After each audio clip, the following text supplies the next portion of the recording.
Néhémie 8, les versets 1 à 10. Le premier jour du mois, ils se rassemblèrent d'un commun accord à Jérusalem, sur la place située devant la porte des eaux. Ils demandèrent à Esdras, le prêtre spécialiste de l'enseignement, d'apporter le livre de l'enseignement du Seigneur que celui-ci avait donné aux Israélites par l'intermédiaire de Moïse. Esdras l'apporta devant l'assemblée, composée des hommes, des femmes et des enfants en âge de comprendre.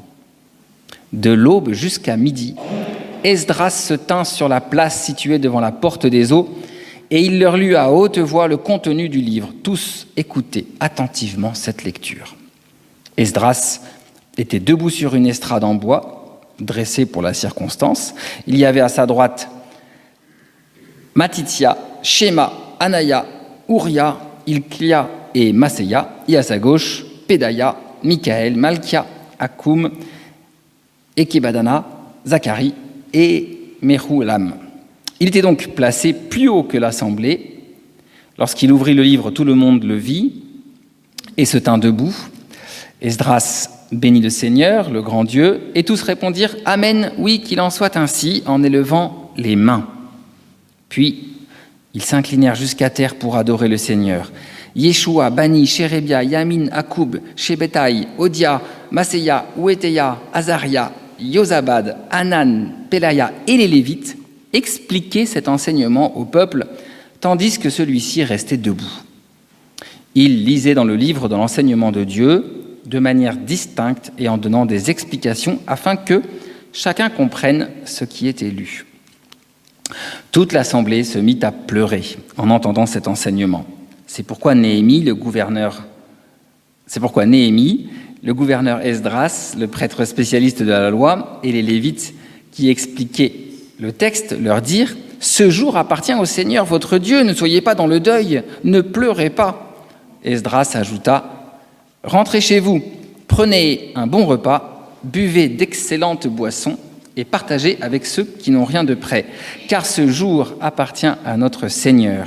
Ne soyez pas dans la tristesse, la joie qui vient du Seigneur vous donnera la force. » Seigneur, ta parole est vérité, sanctifie-nous par ta vérité. Amen. Il peut paraître un peu exagéré, voire prétentieux, ou risqué de comparer le culte de ce matin à celui de la communauté juive inaugurant le nouveau temple, parce qu'il s'agit bien de cela, d'inaugurer le nouveau temple de Jérusalem après les 70 années de déportation.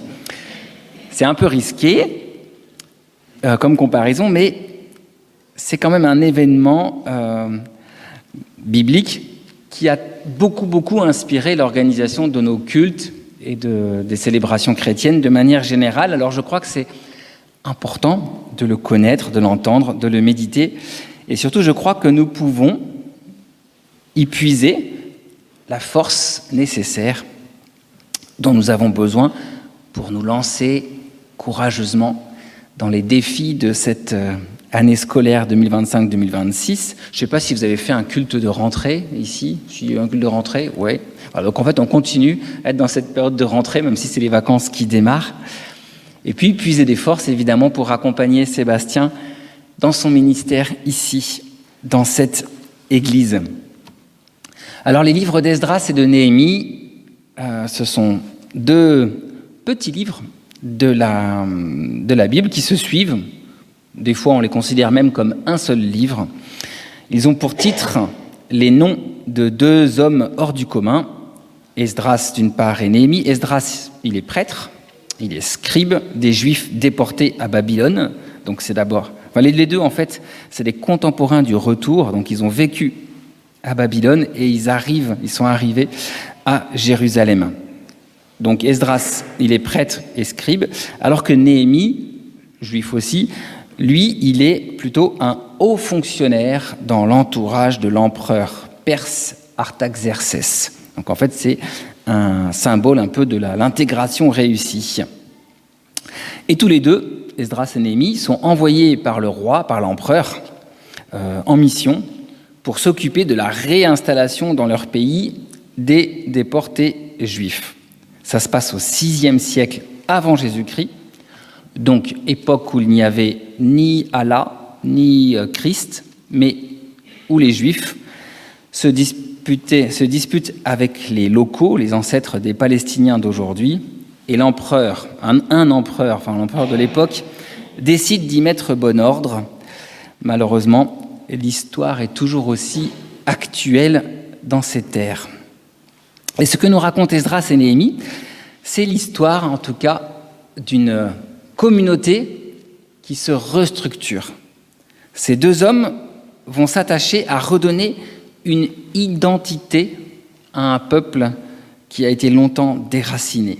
Et cette identité, ils vont la retrouver autour du temple qui est reconstruit, autour de la ville de Jérusalem où ils reconstruisent les murailles. C'est la deuxième partie, c'est la partie qui concerne plus Néhémie d'ailleurs. Et puis reconstruire aussi la communauté du peuple de Dieu. Donc trois entités un peu symboliques pour marquer l'identité du peuple juif. Le temple, la ville et la communauté. Je crois que de tels enjeux nous concernent nous aussi aujourd'hui. Je crois qu'on a besoin de se rassembler, c'était un petit peu mes mots d'introduction. On a besoin de se sentir faire communauté, on a besoin de pouvoir ressentir le fait d'appartenir à un corps beaucoup plus grand que notre maisonnée. Nous avons besoin de trouver une identité commune, puisqu'il y a pas mal de représentants d'autres églises chrétiennes. Je développe un tout petit peu plus que ce que j'avais pensé dire au départ. On a eu des progrès fulgurants, énormes de l'écuménisme qui ont permis de se sentir membre d'une église plus grande, mais quelque part, ça a aussi fragilisé nos identités, nos cultures, puisque pendant 5 siècles, protestants et catholiques en tout cas, ont cheminé séparés.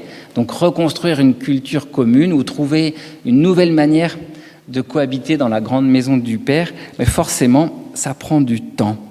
Alors, on ne sort pas d'un exil de 70 ans, je ne vais pas me risquer dans une comparaison trop poussée, mais je crois quand même que nous vivons en minorité, donc comme c'est ce petit reste d'Israël qui revient de déportation, nous vivons en minorité dans une société qui ne croit plus du tout en Dieu, voire qui n'a plus aucune espérance en l'avenir.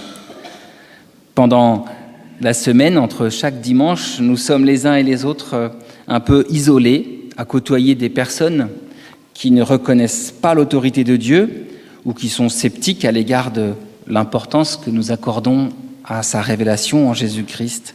Alors, ça fait du bien de se rassembler dimanche après dimanche pour raviver notre confiance, pour nous encourager mutuellement et pour se replacer collectivement devant Dieu.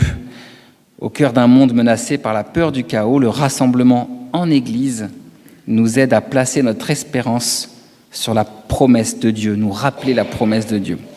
Alors regardons ce peuple, 2500 ans avant nous. Le texte nous dit, on va s'arrêter sur quelques petits passages du texte, qui se rassemblent d'un commun accord. Certaines traductions disent comme un seul homme. Ils se rassemblent sur la place située devant la porte des eaux. En fait, la porte des eaux, c'est une place, cette place, c'est la place qui est en fait le parvis du temple. Donc ils sont au pied du temple. Le texte, d'ailleurs, insiste parce qu'il dit 2 fois devant la porte des eaux. Donc ce temple qui vient juste d'être rebâti sous la conduite d'Esdras.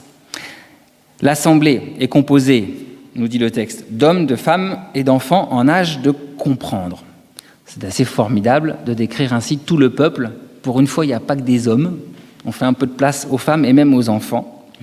Donc, comme aujourd'hui dans ce temple de Saint-Paul-Trois-Châteaux, nous sommes une assemblée diverse.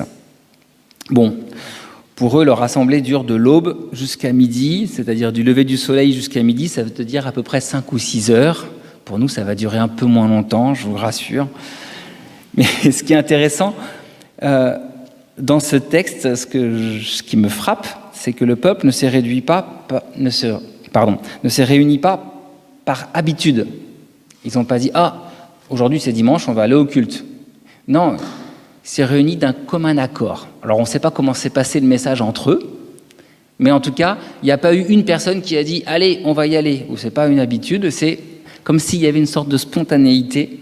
Ils se sont tous rassemblés. Donc il n'y a pas eu de grosse campagne de com avec des messages sur les réseaux sociaux, des grandes affiches devant le temple, ou des mails de rappel, etc., de coups de fil. Enfin, on ne sait pas comment s'est passé le message, mais en tout cas, il y a un côté un peu spontané du rassemblement qui est touchant ici.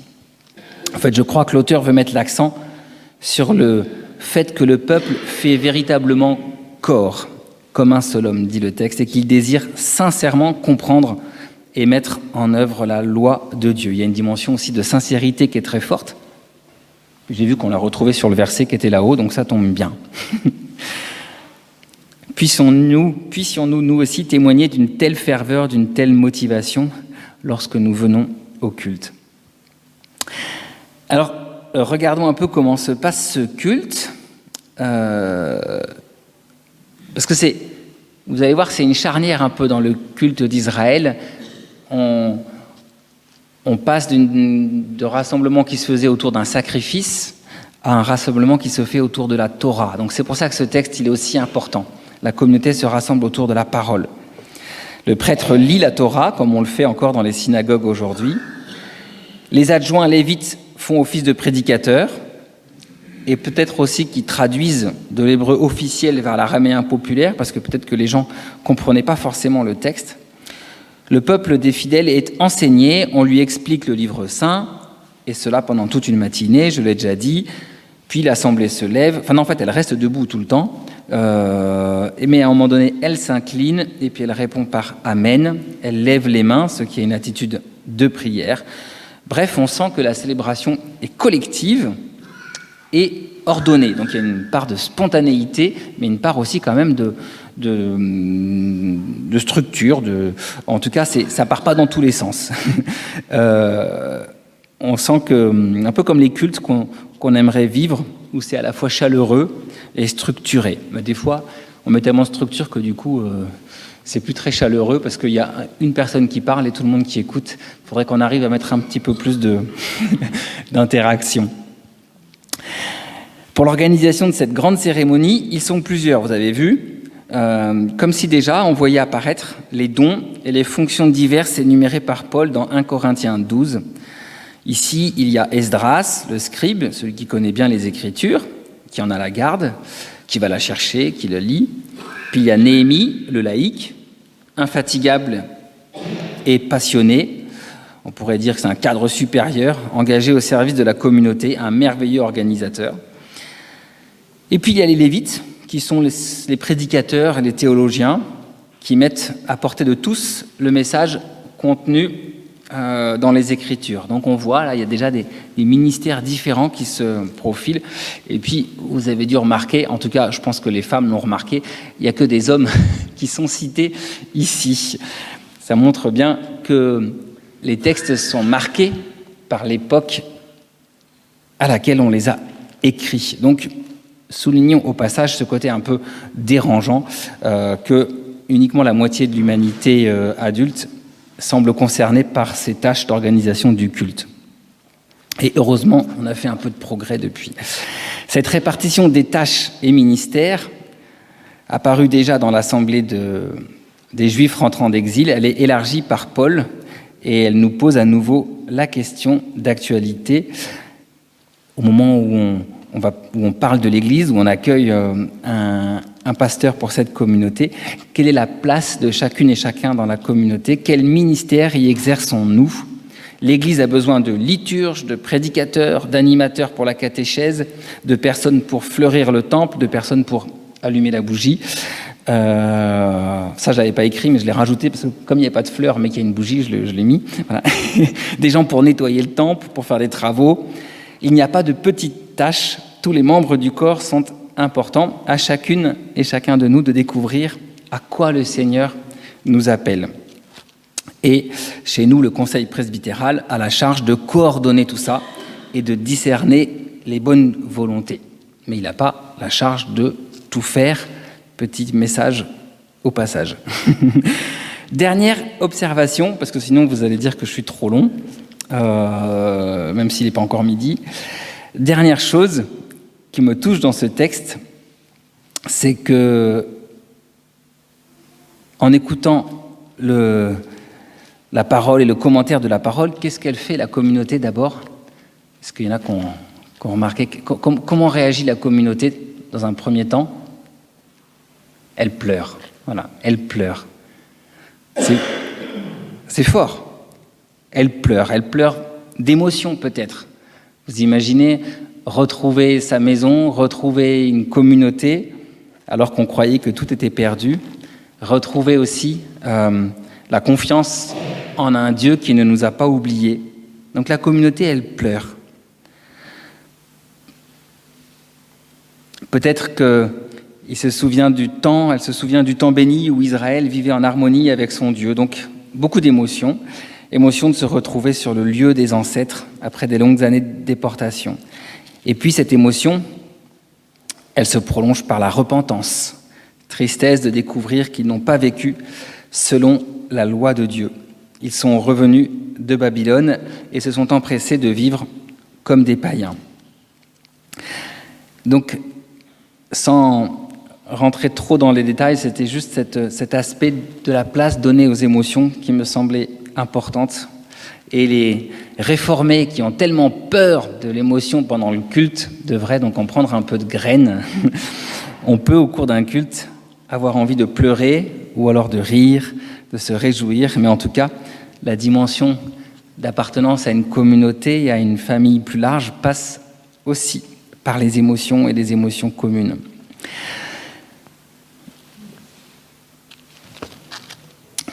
Comme souvent après les exhortations de leur guide spirituel, la réaction du peuple d'Israël est forte, puisqu'il se laisse interpeller par ce guide. Et le chapitre d'après se prolonge avec un acte de contrition important, un acte de repentance collective. Donc ce n'était pas dans le passage qu'on a lu, mais c'est le chapitre suivant qui montre comment les Israélites, après avoir étudié la loi, décident de célébrer un culte de confession publique des péchés. C'est ce que Calvin appelle la dimension pédagogique de la loi qui nous rappelle que nous sommes pécheurs. Donc là, dans ce texte, on voit la parole de Dieu qui agit. Elle frappe les esprits, comme aujourd'hui elle nous touche.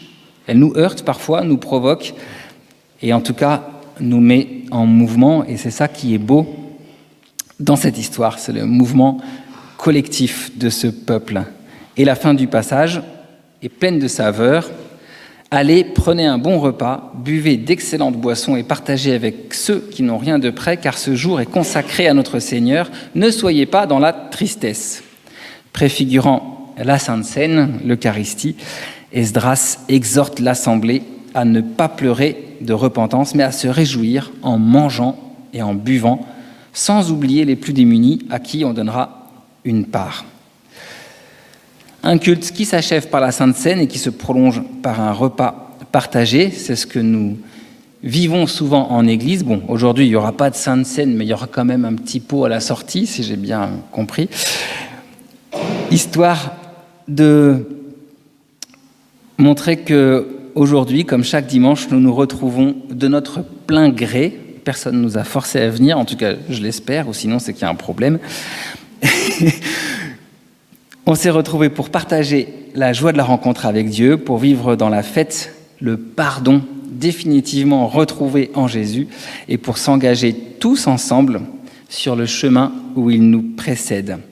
Que ce ministère de Sébastien parmi vous et puis tous les mois à venir soit pour votre paroisse un temps béni d'activité et ce pour la seule gloire de Dieu. Amen.